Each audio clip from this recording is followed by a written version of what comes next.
મારા પડોશીએ મારા વૃક્ષો કાપવા માટે મને $2,000 આપવાની કોશિશ કરી, પણ અંતે તેણે મને લગભગ $2 લાખ ચૂકવવા પડ્યા. હું નેશવિલ પાસેના એક શાંત શહેરમાં રહું છું. મારો પડોશી, જે એક મહત્વાકાંક્ષી કન્ટ્રી સિંગર છે, જેની પાસે પુષ્કળ પૈસા અને તેટલો જ મોટો અહંકાર છે, તેણે તાજેતરમાં જ એક ફાયરપ્લેસ અને લાઇટ્સ સાથેનો એક આલીશાન ફ્રન્ટ પોર્ચ બનાવ્યો હતો. તેની એકમાત્ર સમસ્યા, મારા આંગણામાં રહેલા 2 જૂના ઓક વૃક્ષો દિવસ દરમિયાન તેના ડેક પર પડછાયો પાડતા હતા. તેણે મને તે વૃક્ષો કાપી નાક માટે કહ્યું અને તેના માટે પૈસા આપવાની ઓફર પણ કરી. મેં તેને ના પાડી દીધી. પછી હું વેકેશન પર ગયો. જ્યારે હું ઘરે પાછો આવ્યો, ત્યારે મને ત્યાં વૃક્ષોના 2 ઠૂંઠા, બરબાદ થયેલું ઘાસ અને એક પત્ર મળ્યો, જેમાં લખ્યું હતું કે હું $2,000ની વેન્મો પેમેન્ટની રાહ જોઉં. મેં તે પૈસા અડક્યા પણ નહીં. તેના બદલે મેં એક વકીલ અને લેન્ડ સર્વેયરને રોક્યા.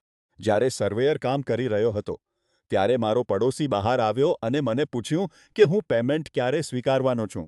તેણે મને એક નકામો પડોશી કહ્યો અને દલીલ કરી કે તેને વૃક્ષો કાપવાનો પૂરો અધિકાર હતો. સર્વેયરે તેની આંખોમાં આંખ પરોવીને કહ્યું કે આ ઠૂંઠા સ્પષ્ટપણે મારી પ્રોપર્ટીમાં છે. ત્યારે જ મેં મારું ગુપ્ત હથિયાર બહાર કાઢ્યું. એક પ્રમાણિત આર્બોરિસ્ટ. ખબર પડી કે આ કોઈ સામાન્ય વૃક્ષો નહોતા. તે સદી જૂના ઉચ્ચ ગુણવત્તાના વ્હાઇટ ઓક વૃક્ષો હતા.